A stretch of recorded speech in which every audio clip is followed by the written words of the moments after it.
আসসালামু আলাইকুম সুপ্রিয় শিক্ষার্থীবৃন্দ, তোমরা কেমন আছো?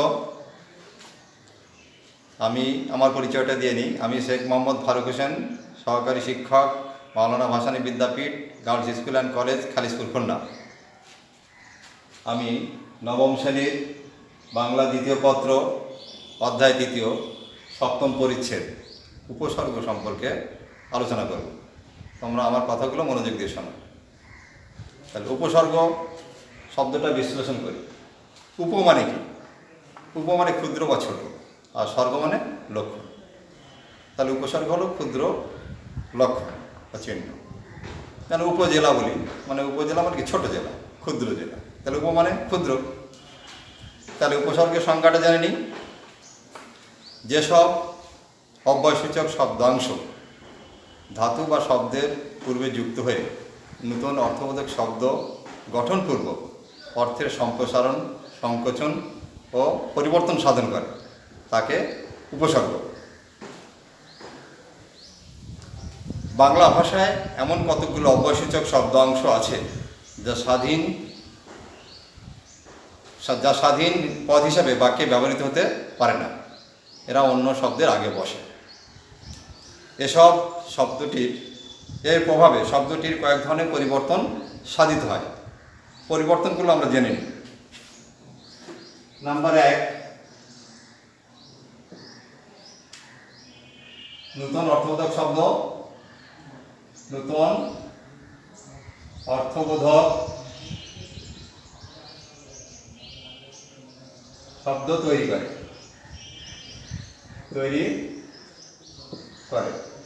2, শব্দের অর্থের পূর্ণতা আনে। শব্দের অর্থের পূর্ণতা আনে। 3, শব্দের অর্থের সম্প্রসারণ ঘটায়।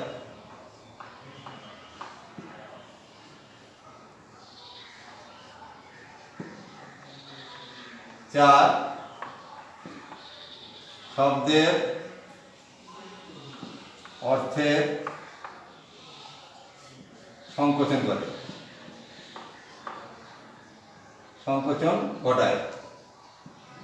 5, শব্দের অর্থের পরিবর্তন সাধিত হয়।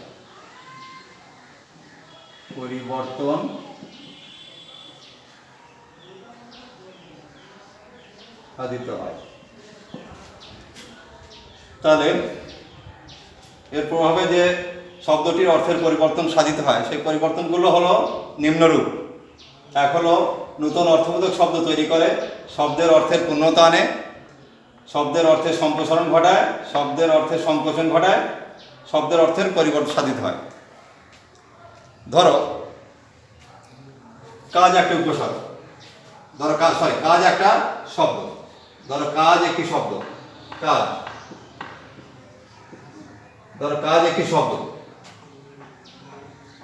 এই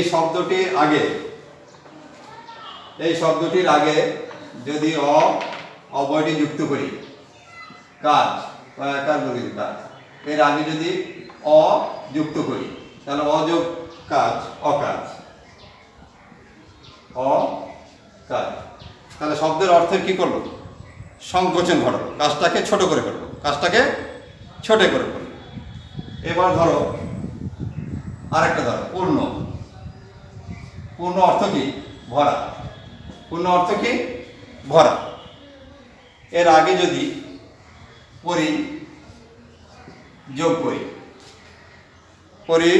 উপসর্গটি যোগ করি, তাহলে কি হলো? পরিযোগ পূর্ণ, পরিপূর্ণ।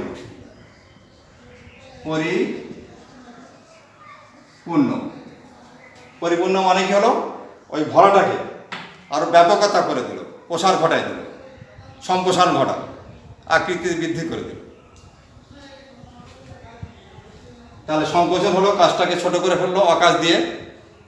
কাজ হলো একটা শব্দ, এর পূর্বে অব্যয়টি যুক্ত করে অকাজ হলো। অকাজ মানে যেটা ছোট হয়ে গেল, কাজ নয়, ছোট কাজ, নিন্দনীয় কাজ, তার কাজটাকে সংকোচন করা হলো। পূর্ণ মানে ভরা, এর আগে পরি, অব্যয়টি যুক্ত করে পরিপূর্ণ, ভরাটাকে আরো ব্যাপকতা বৃদ্ধি করলো, সম্প্রসারণ ঘটালো।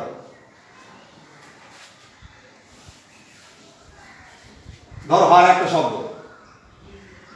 হার অর্থের কিভাবে পরিবর্তন ঘটা দেখো। হার এর আগে যদি এর আগে যদি যুক্ত করি, তাহলে যোগ হার, আহার। আর মানে কি? খাওয়া। আর মানে কি?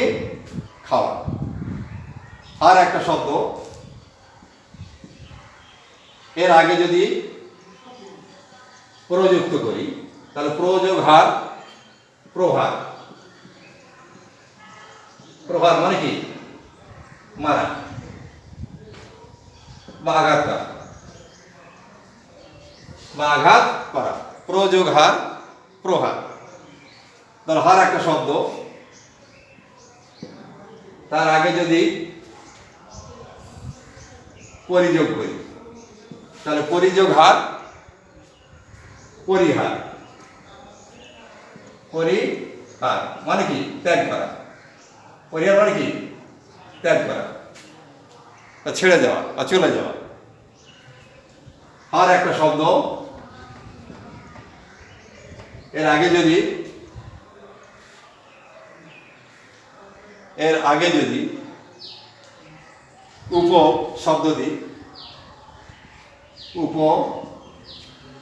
উপসর্গটা দিই, তাহলে কি হলো? উপযোগ হার, উপহার। উপহার, উপহার মানে কি? একটা পুরস্কার। উপহার মানে কি? পুরস্কার। উপহার মানে কি? পুরস্কার। যেমন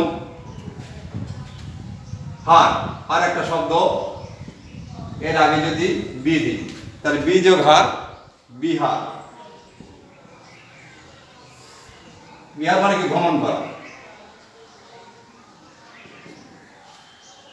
তাহলে আমরা অর্থের পরিবর্তন কিভাবে দেখতেছি? হার শব্দের আগে অব্যয়টি যুক্ত করে যোগ হার, আহার। আহার মানে খাওয়া। হার শব্দের আগে যুক্ত করে প্রহার। প্রহার মানে আঘাত করা বা মারা। হার শব্দটির আগে যুক্ত করে পরিযোগ হার, পরিহার। পরিহার মানে ত্যাগ করা। হার একটি শব্দ, তার আগে উপযোগ করে উপযোগ হার, উপহার মানে পুরস্কার। হার একটি শব্দ, তার আগে অব্যয়টি যুক্ত করে বিযোগ হার, বিহার। বিহার মানে ভ্রমণ করা। এখন উপসর্গ কয় প্রকার?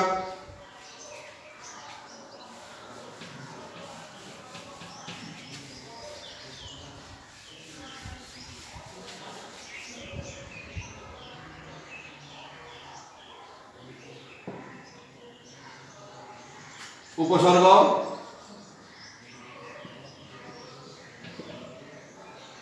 তিন প্রকার। কয় প্রকার? তিন প্রকার। এক হলো খাঁটি বাংলা,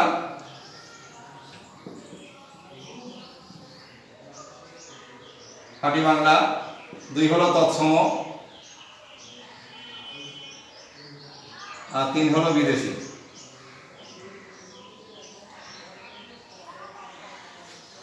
উপসর্গ তিন প্রকার: খাঁটি বাংলা, তৎসম, বিদেশি। খাঁটি বাংলা উপসর্গ কয়টা আছে? 21টি।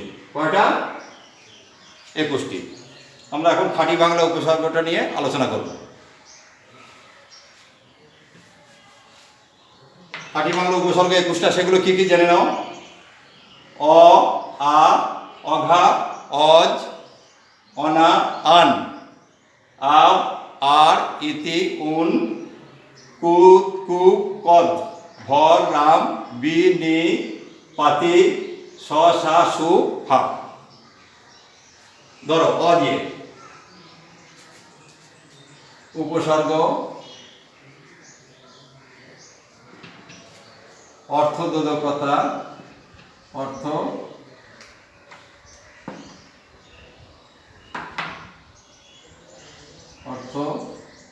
অর্থবোধকতা, অর্থে আর উদাহরণ।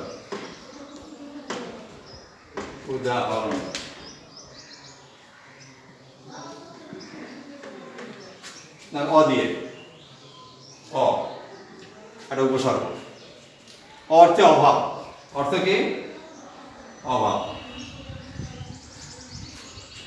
যেমন অজানা, উদাহরণ কি হলো অজানা, অচেনা, অজানা অচেনা। জানার অভাব, চেনার অভাব। আ দিয়ে আ একটা উপসর্গ। আ অর্থে অভাব, অর্থ অর্থে অভাব। যেমন আধোয়া, আ ধোয়া, ধোয়ার অভাব। অঘা, অঘা মানে বোকা, অঘা অর্থ কি বোকা। এর উদাহরণ কি হলো অঘারাম, অঘা রাম, অঘা রাম। অজ, অজ অর্থে অর্থগত অর্থে মন্দ বা খারাপ। অজ পাড়াগা, উদাহরণ কি হলো অজ পাড়াগা।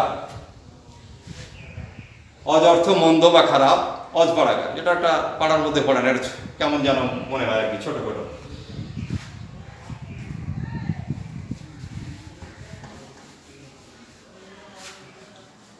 এবার ধরো অনা,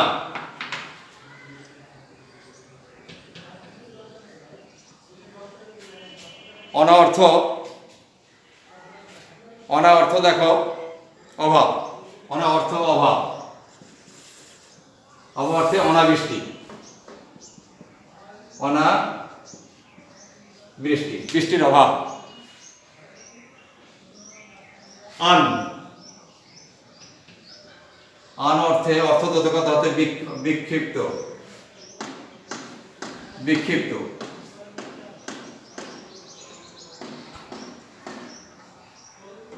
বিক্ষিপ্ত। আনচান করা, আনমনা, আনচান, আনমনা, আনচান বা আনমনা, বিক্ষিপ্ত, এদিক ওদিক, মনটা স্থির নেই। আব,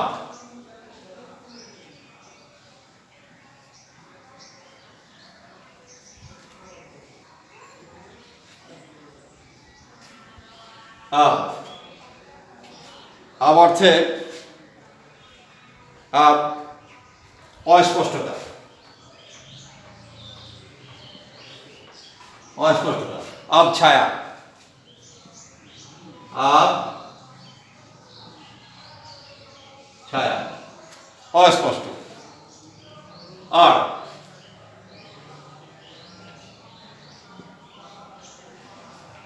আর অর্থ বক্র বা বাঁকা, অর্থ দত্তকর্তা অর্থে বক্র বা বাঁকা। যেমন আর নয়নে, আর চোখে, আর নয়নে বা আর চোখে।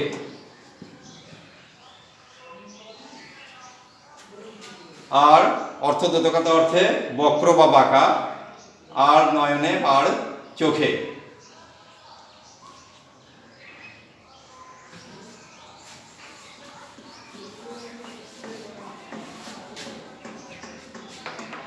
ইতি, ইতি অর্থদোতকতা অর্থে পুরানো। যেমন ইতিহাস, ইতিকথা, ইতিহাস,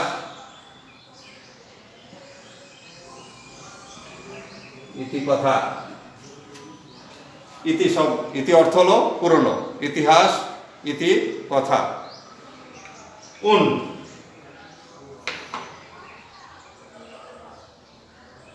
উন অর্থ কম বা ছোট, উন পাজুরে, উন পাজুরে। উনপাজুরে বা 19, ছোট বা কম, ছোট বা কম। কু অর্থে খারাপ, খারাপ বা মন্দ, খারাপ বা মন্দ। কুকথা, কুকাজ, কুকথা, কুকাজ। কুকথা, কথা, কুকথা, কুকাজ।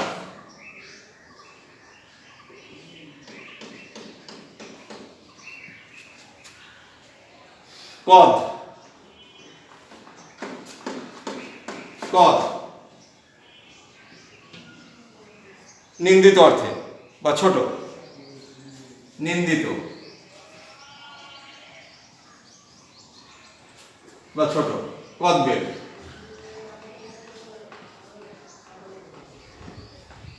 কদর্য বা কদাকার।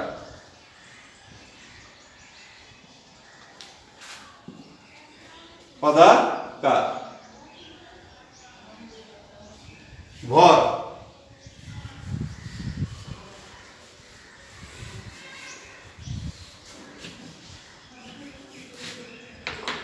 ভর অর্থে ভরপুর, ভর অর্থে ভরা, ভরপুর পেট, ভর পেট, ভর পেট বা ভর দুপুর, ভর দুপুর। ভর অর্থে ভরা, ভর অর্থ কি ভরা, ভর পেট, ভর দুপুর। রাম, রাম অর্থ বড়, রাম অর্থ কি অর্থগত অর্থে বড়, যেমন রামদা, রাম ছাগল, রাম ছাগল বা রাম দা। তাহলে রাম অর্থ কি বড়, যেমন রাম ছাগল বড় ছাগল, রামদা একটু বড় দা, সাইজে বড়। ভর বললাম, ভর অর্থ ভরা বা পূর্ণ, ভরপেট, ভর দুপুর। বি, বি অর্থ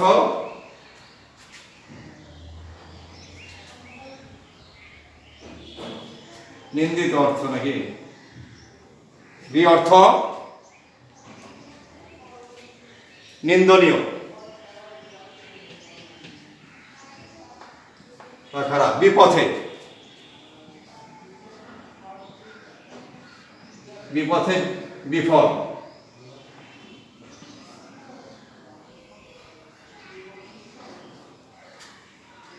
বি অর্থ নিন্দনীয় বা নিন্দিত অর্থে, বিপথে বিফল, বিপথে বিফল। নি, নি অর্থে নাই, নি অর্থ নাই, নি অর্থ কি নাই। নিখোঁজ,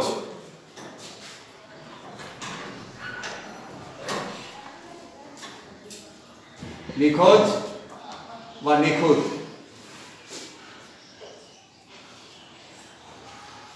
নিখোঁজ, নিখুঁত মানে খুঁত নাই, খোঁজ নাই। পাতি, পাতি অর্থ ছোট, যেমন পাতি হাঁস, পাতি লেবু। পাতি হাঁস, পাতি লেবু, পাতি লেবু। তাহলে ভর অর্থে ভরা, রাম অর্থ বড়, বি অর্থ নিন্দনীয়, নি অর্থ নাই, পাতি অর্থ ছোট। তাহলে পাতি কি বললাম? পাতি হাঁস ছোট হাঁস, পাতি লেবু ছোট লেবু।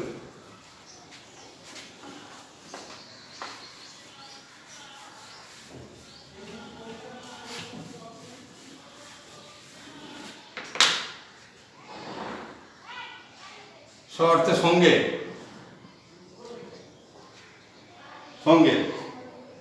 স অর্থ কি সঙ্গে, যেমন স্বরাজ, সরব, স্বরাজ, সরব।